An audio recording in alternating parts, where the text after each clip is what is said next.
Hi hello నమస్తే, this is Suvarna. Welcome to Suman TV. పర్సనల్గా ప్రొఫెషనల్గా చాలా స్ట్రెస్ ఫీల్ అవుతున్నాం. స్ట్రెస్ బర్స్టర్ అనేది కంపల్సరీ అవసరం లైఫ్ స్టైల్ మోడిఫికేషన్స్ చేసుకోవడానికి. రైట్ నో మనతో పాటు స్టూడియోలో ఉన్నారు లైఫ్ కోచ్ కృష్ణవేణి గారు. నమస్కారం. నమస్కారం. Welcome to Suman TV. Thank you. So nowadays ఏంటంటే ప్రతి ఒక్కరికి ఒక డాక్టర్, ఒక లాయర్ ఎలా అవసరం పడుతున్నారో ఒక లైఫ్ కోచ్ కూడా ప్రతి ఒక్కరి లైఫ్కి అవసరం అవుతున్నారు. లైఫ్ కోచ్గా ఏం చెప్తారు అసలు? అవునండి, మీరు చెప్పింది కరెక్టే. ఈ మధ్య కాలంలో చాలా మందికి అవసరము. దాని అవేర్నెస్ ఒకసారి మనం గుర్తించాము అంటే అప్పుడు మనం దాంట్లో ఎలా ఫాలో అవ్వాలని తెలుస్తుంది. ఇప్పుడు చాలా మంది బిజీగా వండుకొని తను పట్టించుకోకుండా అన్ని విషయాల్లోకి వెళ్తూ ఉన్నారు. అక్కడ ప్రాబ్లం మొదలవుతుంది. అది ఆ అవేర్నెస్ కలిగించడమే మా పని. లైఫ్ కోచ్ అంటే ఏంటి? దీనికి ఒక థియరీ, ప్రాక్టీస్ ఏమైనా ఉంటుందా? లైఫ్ కోచ్ కావాలంటే మెయిన్ మన దగ్గర వాళ్ళకి సర్వీస్ చేయాలనే తపన ఉండాలండి. దాని మీద సబ్జెక్ట్ మీద కొంచెం అవగాహన ఉండి వాళ్ళ ప్రాబ్లం మనం సాల్వ్ చేయగలుగుతాము అని మన దగ్గర తెలిసిపోద్ది. మనం వాళ్ళతో మాట్లాడుతున్నప్పుడు, ఇంటరాక్ట్ అవుతున్నప్పుడు ఇది నాకు తెలిసిందే, ఈ ప్రాబ్లం నేను సాల్వ్ చేయగలను. అది మనకు బేసిక్ స్కిల్ న్యాచురల్గా ఉంటుంది లోపల. అలాంటప్పుడు మనం అది చూసినప్పుడు చేయగలుగుతాము అనేది న్యాచురల్గా వచ్చేస్తుంది. వాళ్ళు చేయగలుగుతారు ఆటోమేటిక్గా. యాజ్ ఎ కోచ్గా న్యాచురల్గా వచ్చేస్తారండి. దానికి కోచింగ్ అవసరమా అంటే, ట్రైనింగ్ అవసరమా అంటే అవసరమే. ఎక్కడ ప్రొఫెషనల్గా వాళ్ళు ప్రజెంట్ చేసుకోవడానికి. దానికంటే ముందు వాళ్ళు న్యాచురల్గా లోపల ఎబిలిటీ ఉంటుంది కాబట్టి ఆ ఫీల్డ్లోకి వచ్చేస్తారు. సర్వీస్ ఓరియంటెడ్తో స్టార్ట్ అవుతుంది. తర్వాత ఎలా ఉంటుంది? స్టెప్స్ ఎలా ఉంటాయి? వాళ్ళ కోచ్గా మారాలంటే వాళ్ళు బిహైండ్ ఏం చేస్తుంటారు? కోచ్గా మారాలి అనుకున్నప్పుడు ప్రాబ్లమ్ సాల్వింగ్ మీద ఎక్కువ ఫోకస్ చేస్తారండి. ఏది చూసినా కూడా మనం దాంట్లో ఎలాంటిది వస్తుంది, ఎలా దీన్ని సాల్వ్ చేయగలుగుతాము అనేది మైండ్లో వాళ్ళకి నడుస్తూ ఉంటుంది న్యాచురల్గా. ఏది చూసినా కూడా అదేంటంటే మనం వీళ్ళు వచ్చినప్పుడు, మన ఎదురు క్లయింట్ వచ్చినప్పుడు అతని భావాలు మనకు తెలిసిపోతాయి కదా. అతను ఎక్కడ స్ట్రక్ అయ్యాడు, ఎలా స్ట్రక్ అయ్యాడు, అతను ఎలా బయటికి తీసుకురావాలి అనేది మనకు తడుతుంది కదా. అప్పుడు వాళ్ళకి మనం గైడ్ చేయగలుగుతాం. నువ్వు ఇలా చేసుకోగలిగితే ఇలా వెళ్ళగలుగుతావు అని మాత్రం వాళ్ళకి మనం చెప్పగలుగుతాం. అంతే తప్ప వాళ్ళ ప్రాబ్లమ్ సాల్వ్ చేయడానికి మనం దూకేసే అట్లా ఉండదు. జస్ట్ వాళ్ళ అవేర్నెస్ కలిగిస్తామండి. మీరు ఇట్లా పోతున్నారు, జస్ట్ ఇట్లా వెళ్ళారు అంటే can ever solve your problem. అలా వాళ్ళని గైడ్ చేయగలుగుతాం. సో లైఫ్ కోచ్ల్ని అందరూ నమ్ముతున్నారు నవేడేస్. ప్రతి ఒక్క ప్రాబ్లం వాళ్ళతో షేర్ చేస్తూ ఉన్నారు. ఎస్పెషల్లీ మీరు ఎట్లాంటి వాళ్ళకి గైడెన్స్ ఇస్తూ ఉంటారు? కొంతమంది అంటే బిజినెస్ పరంగా అప్రోచ్ అవుతుంటారు, హెల్త్ పరంగా అప్రోచ్ అవుతుంటారు, రిలేషన్ పరంగా అప్రోచ్ అవుతుంటారు. మీరు పర్టికులర్గా దేనికి సంబంధించి మాట్లాడుతూ ఉంటారు? ఎమోషన్స్ మెయిన్ ఉమెన్కి అండి. ఉమెన్ తను ఏదైనా ప్రాబ్లమ్ స్ట్రక్ అయ్యారు అంటే తను పర్టికులర్ హెల్త్ మెయిన్ ఉంది, ఫైనాన్స్ ఉంది, కానీ బేసిక్గా ఉమెన్ బావుకుంటారు. అది ఏజ్ ఎంతన్నా కానీ, ఎలా అన్నా ఉండని, ఏ స్టేజ్లో అన్నా ఉండని, వాళ్ళు ఆ ఎమోషన్స్ని ఎలా బ్యాలెన్స్ చేసుకోవాలి అనే దాని మీద నేను ఫోకస్ చేశాను. పర్టికులర్ ఏరియా దీంట్లో అట్లా అని కాకుండా ప్రతి ఉమెన్ ఉంటుంది. వాళ్ళు ఏ ఎమోషన్ ఎలా హ్యాండిల్ చేసుకుంటే వాళ్ళ ప్రాబ్లం వాళ్ళు సాల్వ్ చేసుకోగలుగుతారు. ఆ వేలో వెళ్తుంది నాది. ఇప్పుడు మీరు ఇంటరాక్ట్ అయ్యే పీపుల్ ఎలాంటి విషయాలను షేర్ చేస్తుంటారు మీతో? నాతో మెయిన్ వచ్చినప్పుడు మెయిన్ కెరియర్ వచ్చారు అంటే యంగ్ ఏజ్ వాళ్ళు వస్తున్నారు, ఎక్కువ స్టూడెంట్స్ వస్తున్నారు. ఉమెన్స్ ఎలా వస్తున్నారు అంటే పేరెంటింగ్ గురించి వస్తున్నారు. పేరెంటింగ్ దాంట్లో ఒకటి ఎక్కువ ఉంది, కిడ్స్ కెరియర్ దాంట్లో ఒకటి ఎక్కువ ఉంది. మిడిల్ ఏజ్డ్ ఉమెన్స్ ఏంటి అంటే వాళ్ళు హార్మోనల్ చేంజెస్ వచ్చిన తర్వాత లైఫ్ని ఎలా లీడ్ చేయాలి, అక్కడ స్ట్రక్ అవుతారు కదా. అలాంటప్పుడు వాళ్ళని ఎట్లా ఏంటి అని ఆ స్టేజ్లో ఎందుకున్నాము వాళ్ళకు ఒకసారి డైలమాలో పడతారు కదా. అలాంటప్పుడు వాళ్ళని డీల్ చేయడానికి అలాంటి వాళ్ళు కూడా ఎక్కువ వస్తున్నారు. మెయిన్ అలాంటి వాళ్ళు వస్తున్నారు. అంటే అంతవరకు లైఫ్ బాగా డీల్ చేసింటారండి. సడన్గా వాళ్ళ లోపల చేంజెస్ వచ్చింటే అది వాళ్ళకి అవేర్నెస్ ఉండదు. ఎందుకు సడన్గా ఇలా అయింది అనే క్వశ్చన్ తోటి వస్తారు కదా. అలా మిడిల్ ఏజ్ వాళ్ళు ఎక్కువ ఉన్నారు. మీరు ఎస్పెషల్లీ ఎమోషన్స్ అన్నారు కదా, చాలా మంది మేము డిప్రెషన్లోకి వెళ్ళిపోతున్నాం అని చెప్తుంటారు. సో అలా డిప్రెస్ అయిపోయి వాళ్ళ లైఫ్ని లీడ్ చేయని సిచ్యువేషన్స్లో సూసైడ్ అటెంప్ట్స్ కూడా చేస్తున్నారు. అవి ఓవర్కమ్ చేయాలంటే మీరు ఎలా వాళ్ళని సజెషన్స్తో బయటికి తీసుకొస్తారు? నాకు ఇది ఒక ప్రాక్టికల్ కేసు చెప్పనా దీంట్లో లీడ్ చేయడానికి. నాకు ఒక అమ్మాయి వచ్చింది. తను ఏంటంటే వాళ్ళ హస్బెండ్ మ్యారేజ్ చేసుకుని యూఎస్ తీసుకెళ్ళిపోయారు. అక్కడికి వెళ్ళిన తర్వాత అమ్మాయికి తెలిసింది అతను వేరే అఫైర్ ఉంది. సో దీనికి తెలియదు పాపం. అక్కడికి వెళ్ళిన తర్వాత తనకి ఇంటికి రాలేదు, అక్కడ ఉండలేదు, తన లైఫ్ పాడైపోయింది అని తనకు అర్థమైపోయింది. ఆ టైంలో తను ఏం చేస్తుంది, నాకు సూసైడ్ తప్ప వేరే దారి లేదు, నేను ఎక్కడ వెళ్ళలేను, జస్ట్ ఒక అటెంప్ట్ కనుక్కుందామని కాల్ చేస్తారు కదా. అలా కాల్ చేశారు తను. అలా చేసినప్పుడు నేను తనకు కొన్ని గైడెన్స్ ఇచ్చాను. నువ్వేంటి వాళ్ళ కోసం వీళ్ళ కోసం కాదు, నువ్వేంటి అని ఒకసారి ఎప్పుడైనా చూసుకున్నావా? ఇప్పుడు ఊరికి వెళ్తే మా పేరెంట్స్ ఉన్నారు, వాళ్ళు నన్ను కసురుకుంటారు, అక్కడికి పోయి నేను తల ఎత్తుకోలేను కదా అని అమ్మాయి ఎక్కడికి వెళ్తుంది కదా. అది కాదు, ఇక్కడ హస్బెండ్ దగ్గర నువ్వు డీల్ చేయలేవు, ఎక్కడికి సమాజంలో పోలేవు, ఇదే నాకు దారి అని నువ్వు ఊహించుకున్నావు అదే ఉంది అని. కానీ ఒక్కసారి నీ గురించి ఆలోచించావా, ఒక్కసారి నీ మీద ఫోకస్ చేసావా అని అడిగాను. లేదండి, అదంటే నాకేందో తెలియదు ఇప్పటిదాకా అనింది. అది నాకు వండర్ అనిపించిందండి. ఫస్ట్ థింగ్, నా గురించి ఫోకస్ చేయడం అంటే ఏంటి నాకు తెలియదు అనింది. అప్పుడు బాధేసింది కొంచెం. ఆ తర్వాత అమ్మాయికి చెప్పాను, సూసైడ్ చేసుకుందాము, దాంట్లోకి వెళ్దాము అనే ఒక థాట్ పెట్టుకునే బదులు, నా మీద నేను ఒక్కసారి ఫోకస్ చేసి నీ మీద నీ టైం స్పెండ్ చెయ్యి, లైఫ్‌ని ఎలా డీల్ చేయాలి అని నీకు దారి దొరుకుతుంది. దాని బదులు ఈ ఆప్షన్ బెటర్ కదా అన్నా. దానికోసం తను అడిగారు గైడెన్స్. కొన్ని కొన్ని ఇచ్చాను తనకి టిప్స్ అవి. తను చాలా హ్యాపీ ఫీల్ అయ్యారండి. ఒక సైడు భర్త అక్కడున్నా, అమ్మాయితో తిరుగుతున్నా, పేరెంట్స్‌కి చెప్పకుండా తన లైఫ్ తన కోసం నిలబడి డీల్ చేసిన తీరు నాకు చాలా ప్రౌడ్ అనిపించింది యాజ్ ఎ వుమెన్‌గా. ఇంకొక వుమెన్‌కి సపోర్ట్ చేశాను అని. సో బేసికల్‌గా చాలామంది సూసైడ్ అటెంప్ట్స్‌కి ఎక్కువ చేస్తూ ఉంటారు వాళ్ళు అనుకున్నది జరగనప్పుడు. అలా ఎవరైనా అప్రోచ్ అయ్యారా? అంటే నాకు సూసైడ్ టెండెన్సీ వస్తుంది, దీన్ని ఓవర్‌కమ్ చేయాలి అన్న వాళ్ళకి మీరు ఎలాంటి సజెషన్స్ ఇస్తారు? అలా వచ్చారండి. అలా కొన్ని కేసెస్ వచ్చాయి నా దగ్గరికి. మెయిన్ డిప్రెషన్‌లోకి వెళ్ళిపోయి వాళ్ళు అలాంటి కేసెస్‌లో ఎలా ఉంటుందంటే, నేను చెప్పాను అంటే వినడానికి సిద్ధంగా లేరండి. ఇలాంటి కేసెస్ చూసినప్పుడు నాకేమనిపించిందంటే, మనము వాళ్ళకి ఇది మంచి అని చెప్పినా కూడా, అది మంచిని వాళ్ళకి కూడా తెలిసినా కూడా వాళ్ళు అది యాక్సెప్ట్ చేసి ప్రాక్టికల్‌లో దాన్ని ఇంప్లిమెంట్ చేసే శక్తి వాళ్ళ దగ్గర లేదు. వాళ్ళు రావడమే వాళ్ళ స్టేట్ ఆఫ్ మైండ్ అలా ఉంటుంది కదా! యాజ్ ఎ కోచెస్‌గా మనం గైడ్ చేస్తాం. ఆ గైడ్ చేసి దాన్ని ఫాలో చేయడానికి వాళ్ళకి లోపల ఎనర్జీ ఉండాలి కదా! అది కనిపించలేదు. అప్పుడు అనిపించింది వాళ్ళకి ఒక మెడిటేషన్ లాంటిది ఒకటి వీళ్ళకి ఇంట్రడ్యూస్ చేస్తే ముందు వాళ్ళు స్టెబిలైజ్ అవుతారు. ఆ తర్వాత వాళ్ళు ప్రాక్టికల్ స్టెప్స్ తీసుకోగలుగుతారు. అలాంటి కేసెస్ చూసినప్పుడు మెడిటేషన్ బెటర్ అనిపించిందండి. ఇప్పుడు ఏదైనా ప్రాబ్లమ్ అనుకోండి, మీ దగ్గరికి వస్తే మీరు సార్ట్ అవుట్ ఏ విధంగా చేస్తారు? ఫస్ట్ వాళ్ళని చూసుకోవడానికి చూస్తా అండి. సెల్ఫ్ ప్రయారిటీ ఇస్తాను ఫస్ట్. Situation secondary. మిగతా పరిస్థితులు అన్నీ. ఆ సిచ్యువేషన్ ఎదురుగా వచ్చినప్పుడు నువ్వు దాన్ని ఎలా డీల్ చేస్తున్నావు? కోపంతో డీల్ చేస్తున్నావా? డౌట్‌తో డీల్ చేస్తున్నావా? నీ మీద నువ్వు కాన్ఫిడెంట్‌తో చేస్తున్నావా? ఒకవేళ కోపంతో చేసింది అంటే ఖచ్చితంగా మళ్ళీ పెద్ద సమస్య కింద మారుతది. అదే కాన్ఫిడెంట్‌తో డీల్ చేసింది అంటే తను విన్ అవుతది. సో తన స్టేట్ ఆఫ్ మైండ్ ఎటుపై వెళ్తుంది? మంచికెళ్తుందా? చెడుకెళ్తుందా? ఒక్కసారి దాన్ని బ్యాలెన్స్ చేస్తాను నేను. ఆ వచ్చిన క్లయింట్ ఏ స్టేట్ ఆఫ్ మైండ్‌లో ఉన్నారు? దాని నుంచి ఆ ప్యాటర్న్ బ్రేకప్ చేసి ఈ పాజిటివ్‌లోకి ఎలా తీసుకురావాలి అనేది వాళ్ళు క్లయింట్ దగ్గర కూర్చున్నప్పుడు తెలుస్తుంది. అప్పుడు వాళ్ళకు చెప్పగలుగుతాం. వాళ్ళు ఆల్రెడీ కాన్ఫిడెంట్‌గా కొన్ని డీల్ చేసిన సిట్యుయేషన్స్ ఉంటాయి. అప్పుడు మనం వాళ్ళకి చెప్పగలుగుతాం. నువ్వు ఈ సిట్యుయేషన్ ఇలా డీల్ చేసావు కదా! నీ దగ్గర ఈ కాన్ఫిడెంట్ ఉంది కదా! ఈ సిట్యుయేషన్‌లో కూడా దాన్ని యూజ్ చేసేసి నువ్వు గెట్ ఆన్ అవ్వచ్చు అని మోటివేట్ కూడా చేయగలుగుతాం. అంటే ఇప్పుడు లైఫ్ కోచ్ అనేవాళ్ళు ప్రతి ఒక్కరికి అవసరం అంటారా? ఓపెన్‌గా చెప్పాలంటే. అంటే ఇంట్లో వాళ్ళ మాటలే ఎవరు వినట్లేదు. అలాంటిది ఒక లైఫ్ కోచ్ దగ్గరికెళ్ళి వాళ్ళ గైడెన్స్ తీసుకొని వింటున్నారంటారా? ఇప్పుడు నౌ ఏ డేస్ బిలీవ్ చేయొచ్చు. కొంతవరకు అవసరం అండి. ఎందుకంటే వాళ్ళను ఇప్పుడు అనుకున్నాం కదా! ఏంది నాకు తెలియదు అని ఉన్నారన్నాను కదా! అలాంటి వాళ్ళకేంటంటే వాళ్ళెవరు అని రియలైజ్ చేయించుకోవడం వరకైనా కోచ్ అవసరం అవుతారు. ఇప్పుడు వాళ్ళు బయటి వాళ్ళ ప్రభావంలో ఉన్నారు. పేరెంట్స్ ప్రభావంలో ఉన్నారు. సొసైటీలో ఉన్నారు. వాళ్ళేంది గుర్తించలేని స్థాయిలో ఉంటారు. అప్పుడు సపోర్ట్ అవసరం కదా! వాళ్ళకి ఇలా వెళ్ళాలి అని. ఒక్కసారి అయితే అది అవసరం పడతదండి. ఖచ్చితంగా పడతది. ఎందుకంటే టైం చిన్నది. వాళ్ళు చేయాల్సిన గోల్స్ పెద్దగుంటాయి. ఆ టైంలో వాళ్ళకి కొంచెం గైడెన్స్ ఖచ్చితంగా అవసరం పడతది. అంటే ఇప్పుడు మీకు దగ్గరికి డైలీ ఎవరో ఒకళ్ళు వస్తూ ఉంటారు. ఎక్కువగా వినిపిస్తున్న కంప్లెయింట్ ఏంటి? ఎక్కువ కంప్లెయింట్ అంటే ఖచ్చితంగా ఎమోషన్స్ బ్యాలెన్స్ చేయలేకపోవడం అండి. ఎమోషనల్ మెచ్యూరిటీ తక్కువైపోవడము. వచ్చిన తర్వాత ఒక సిట్యుయేషన్ డీల్ చేస్తారు. వాళ్ళు దాన్ని పాజిటివ్‌గా డీల్ చేయక నెగెటివ్‌గా డీల్ చేసేసుంటారు. చేసిన తర్వాత అయ్యో! నేను ఇది ఎందుకు చేశాను అని దాంట్లో ఓవర్ థింకింగ్‌లో పడిపోతారు. బేసిక్‌గా చాలా మంచివాళ్ళు.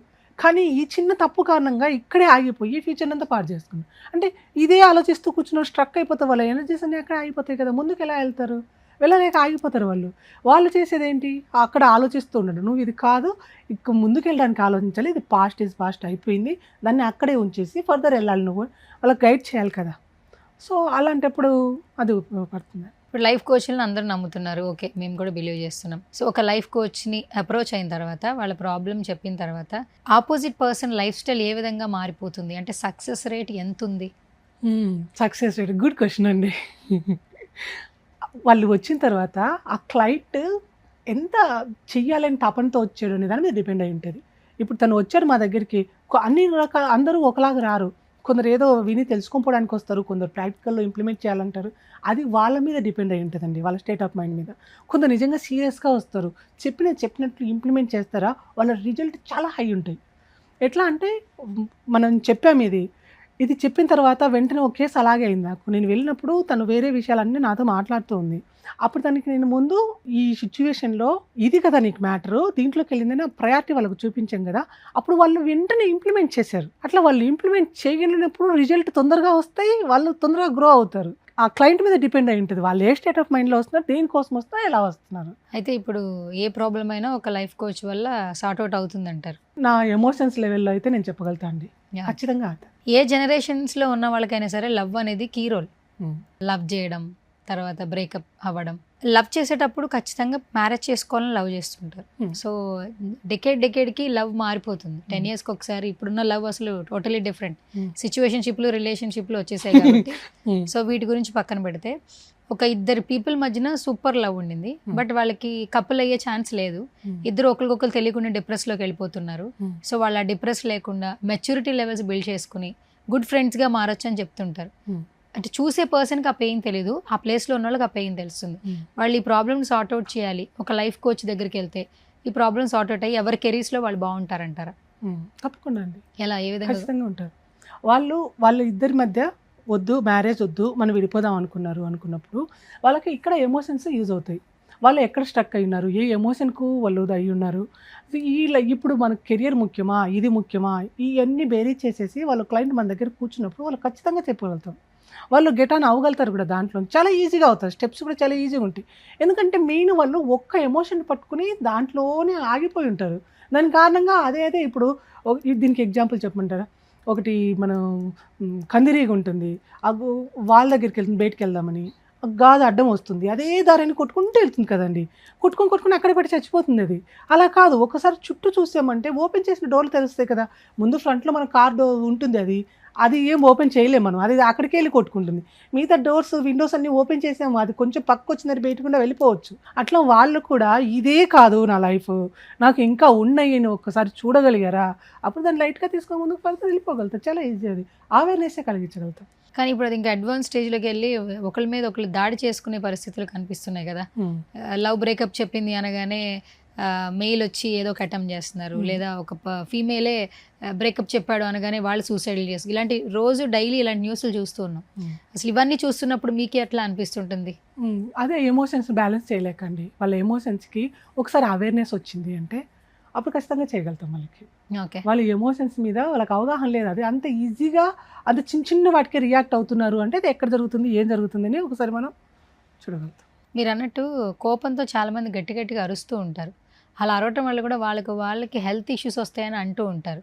ఈ గట్టిగా అరుస్తూ కోపాన్ని ఎక్స్ప్రెస్ చేసేవాళ్ళు వాళ్ళ ఎమోషన్స్ని ఏ విధంగా బ్యాలెన్స్ చేయాలి? వాళ్ళు కోపం చేయడానికి ముందు వాళ్ళకి లోపల ఎందుకు కోపం జరిగింది అని ఒక్కసారి వాళ్ళకి అవేర్నెస్ వచ్చింది అంటే కోపానికి రీజన్ ఏంటి అని ఒక్కసారి వాళ్ళు గుర్తించారు, ఖచ్చితంగా రియలైజ్ అవుతారండి. కోపం చేసిన తర్వాత నేను ఎందుకు అనవసరంగా కోపం చేశాను, మన వాళ్ళు కూడా చెప్తారు కదా తన కోపమే తన శత్రువు అని, నేను ఇది చేయకుండా ఉండాల్సిందే అని తర్వాత పశ్చాత్తాపం ఖచ్చితంగా పడతారు కదా, పశ్చాత్తాపంలోకి వచ్చేస్తారు, న్యాచురల్గా వస్తారు. అప్పుడు ఇది ఉపయోగపడుతుంది. కోపం ఎప్పుడు చేయాలి, ఎప్పుడు చేయకూడదు.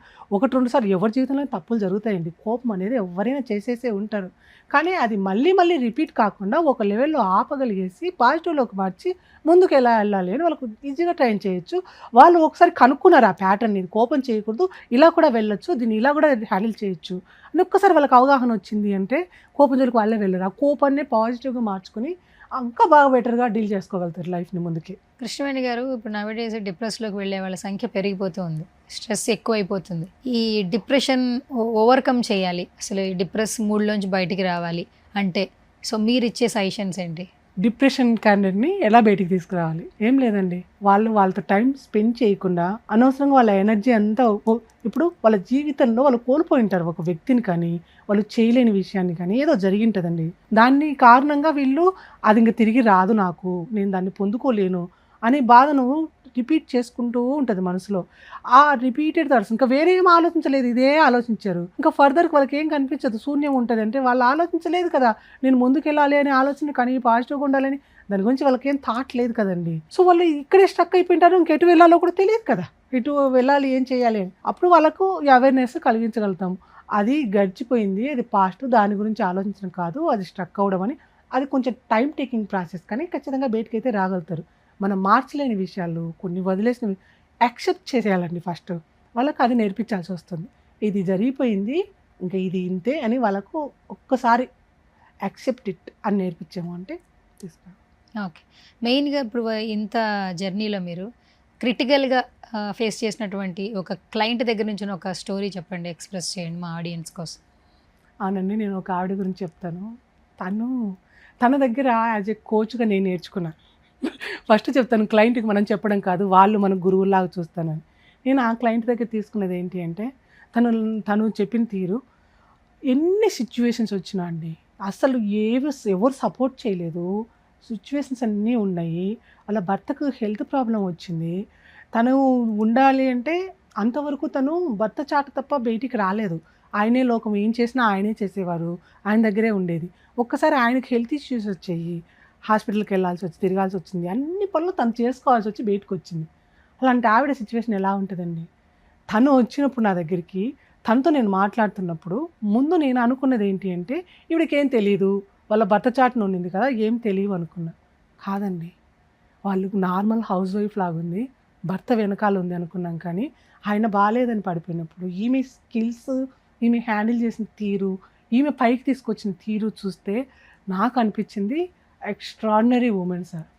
ఎవరి దగ్గర శక్తి లేదు, ఎవరు వీక్ అని కాదండి, ప్రతి ఒక్కరి దగ్గర టాలెంట్ ఉంది, అది సిచ్యువేషన్ వచ్చినప్పుడు బయటపడుతుంది. తను చేసింది ఏంటి అంటే, అటువంటి అతన్ని పట్టుకొని తను పాత ఇల్లు తీసి కొత్త ఇల్లు బిల్డ్ చేయగలిగిందండి. కొత్త ఇల్లు కన్స్ట్రక్ట్ చేసి ఆ ఇంట్లో రాణిలాగా కూర్చుంది. ఇప్పటికీ నాకు ప్రౌడ్ అనిపిస్తుంది తను చూస్తే. అతన్ని కాపాడుకుంది, తన నీడ్స్ అన్ని తీర్చుకుంది. అంటే ఒక ఉమెన్, ఆర్డినరీ ఉమెన్ రెస్పాన్సిబిలిటీస్ని చేతిలోకి తీసుకుంది అంటే ఎంత సక్సెస్ అవుతుంది అనేది ఒక ఎగ్జాంపుల్గా ఉంది. ఇప్పుడు కూడా నాకు ఉన్నారు ఆ క్లయింట్, నాకు ఇప్పుడు కూడా నేను ప్రౌడ్గా ఫీల్ అవుతాను అలాంటి క్లయింట్ దొరికినందుకు. అయితే ఇప్పుడు ఏ ప్రాబ్లం వచ్చినా వెంటనే కృష్ణవేణి గారిని కాంటాక్ట్ చేయొచ్చు. అయితే షూర్, సక్సెస్ స్టోరీస్ చాలా ఉన్నాయి. అయితే మా సుమన్ టీవీలో కూడా చాలామంది ప్రేక్షకులు చూస్తున్నారు కాబట్టి మేబీ మీ మాటలు నచ్చుండొచ్చు. సో ఎవరొక్కరికి ఏదో ఒక ప్రాబ్లం ఉంటుంది కాబట్టి అప్రోచ్ అవ్వాలని ఉంటుంది. ఎలాగో మీ కాంటాక్ట్ డీటెయిల్స్ డిస్ప్లే చేస్తాం కాబట్టి.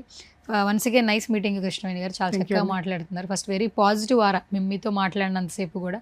కొంతమందితో ట్రావెల్ చేసేటప్పుడు ఇంకా ట్రావెల్ చేయాలనిపిస్తూ ఉంటుంది. సో ఇప్పుడైతే చాలా వరకు ఇన్ఫర్మేషన్ తెలుసుకున్నాం. నెక్స్ట్ వీడియోలో మరొక ఇన్ఫర్మేషన్ తెలుసుకుందాం. ఫైనల్గా మా సుమన్ టీవీ ఆడియన్స్ కోసం ఏం చెప్పేస్తారు? నాకు ఈ అవకాశం ఇచ్చినందుకు చాలా థ్యాంక్స్ అండి. ఇంకా నేను సుమన్ టీవీకి నెల రోజుల నుంచి రమ్మని పిలుస్తున్నారు. నాకు వేరే ట్రిప్ దానికి వెళ్ళేసి నేను ఇప్పటికి ఇక్కడికి వచ్చాను. కానీ నేను లేట్గా వచ్చినా మీరు రిసీవ్ చేసుకున్న తీరు, మీ స్టాఫ్ ఎక్స్ట్రాడినరీ అండి. నిజంగా మనస్ఫూర్తిగా థ్యాంక్స్ చెప్తున్నాను. వెయిట్ చేయడం కానీ, రిసీవ్ చేసుకోవడం కానీ, మొత్తం అందరూ ఫెంటాస్టిక్. థ్యాంక్ యూ అండి.